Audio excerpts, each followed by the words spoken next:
BBC understands there'll be an immediate pause in tree felling in Sheffield. There have been protests and widespread criticism of the PFI project to improve the city's roads and pavements, which has led to thousands of trees being removed by the contractor Amy.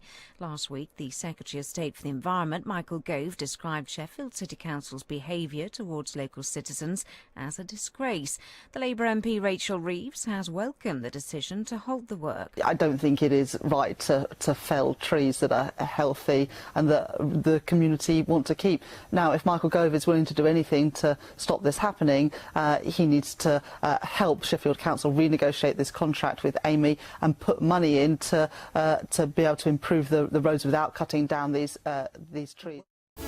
Just leave them alone, take your machines and go home, don't put them down. Morning everyone, I'm Evans in for Toby Foster this week on Radio Sheffield. Now, it's day 2 for me, of course, and we are talking trees. I was told that we might, and I've been listening to the show a lot recently, and of course the trees story does get a lot of attention. Now, the reason that it's being mentioned today, and the reason that the controversial tree felling programme is on, is because it's been paused. Our political reporter Liz Roberts will explain more in a second, but before that, there's also been anger at the felling of World War II memorial trees in Freshville. Andy Kershaw has this. Well, this is Heathfield Road at Freshfield, just across the road from the community centre here in the sunshine, and it's quite obvious from the stumps that 2 mature cherry trees have been felled here. The Amy crew, with the usual 20-plus police guard, came here sort of late morning on Friday, and it has upset Gordon Millward. This tree was essentially planted in memory of someone in your family, wasn't it? Yes, it was Gordon and Ronnie Booker, who both died, one at 21, one at 22, one as a rear gunner on a Lancaster and one blown up in a tank, and they gave their lives. They were strong and stand as strong as this tree was. This tree was paid for, along with all the other trees, by the residents of Freshville. And here on the stump you've got the pictures here. Who's this picture of, Gordon? That is Gordon, who I'm named after, of course. And what relative is he? He's my uncle. And that's why I'm named Gordon Ronald, and I'm proud that I'm keeping it on. So I came up, and first thing I saw was that the tree commemorating my uncles was one of the 2 that had been chopped down. How did you feel, Gordon, when you saw it, the stump here?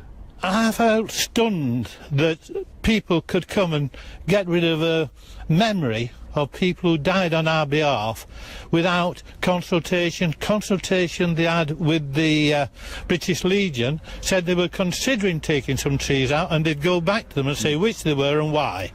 They never went back, they just cut the trees down. Well, it's too late for those 2 trees in Freshville, Liz, but other trees may have been given a reprieve. Our political reporter Liz Roberts is here now. Is that right? Yeah, a temporary one at least, anyway. Sheffield City Council announced yesterday afternoon that there's to be another pause in the felling. It's not the first time. It was paused for about a month at the end of January. Then it was so Amy could work out how to keep its staff safe. We're being given similar reasons this time. So, what have the council had to say then? Well, they put out a statement. They didn't want to come on and talk, but they said that in the past year or so, the actions of a handful of people unlawfully entering the safety zones where tree replacement work is being carried out has meant that it has become increasingly difficult for Amy to complete the programme without danger to staff and members of the public. They speak of the increasingly dangerous tactics that have been seen in recent months, which have led Amy to employ security staff at the sites, as we know. Obviously, campaigns always maintain that their protests are peaceful and that the amount of security and police has been unnecessary. Is safety the only factor at play here then? I really don't think so. I think there are a lot of factors involved in this decision. Just look at the wider picture. Since the work resumed at the end of February, the situation has just continued to escalate. Police up their involvement. We've seen dozens of officers, along with security staff as well, at the felling sites. Protesters have always said this is intimidating, but there have been several arrests, increasingly, which have been captured on camera, posted on social media, including the woman recently, for instance, arrested after blowing a toy trumpet. Political pressure has increased. The Police and Crime Commissioner, local Sheffield MPs, Paul Blomfield and Louise Haigh, they've all called for a pause, saying it's not right that so much police officer time is being spent on the issue. Jarvis Cocker got involved, put on a concert to raise money. That grabbed national headlines. It was on Radio 2. A BBC film was made about it and put on the internet. Hundreds of thousands of views.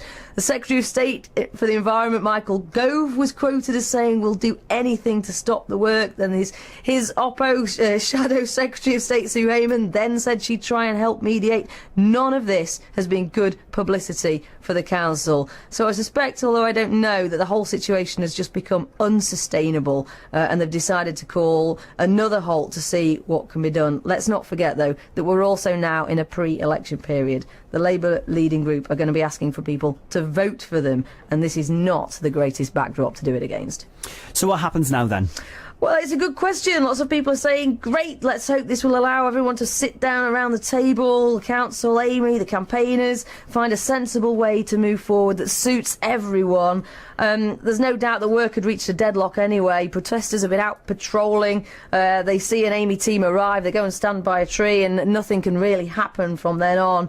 But Amy says it's now conducting an internal operational review and is not talking to anti-felling protesters or any other groups during this pause. It's basically going to go away and present some options to the council. So it doesn't sound like they're willing to talk to campaigners, in which case I'm not sure I can see the situation changing all that much. Just leave them alone. Take your machines and go home. Don't burn them down.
This is what the council calls a tiny minority.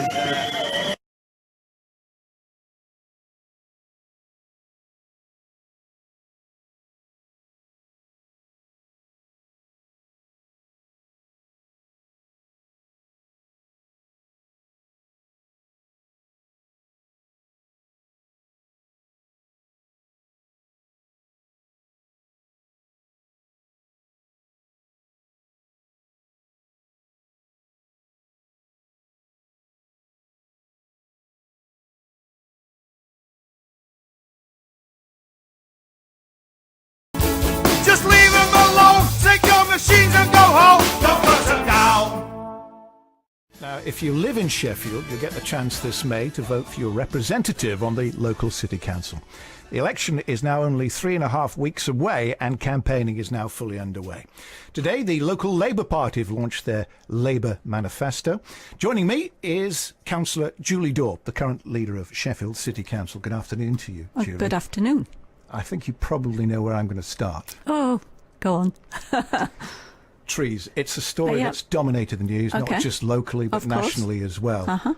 What kind of impact do you think that this particular issue is going to have on the vote? Of course, I think it will have an impact, particularly in those wards where it's become a real issue for those people that are affected by the highways work.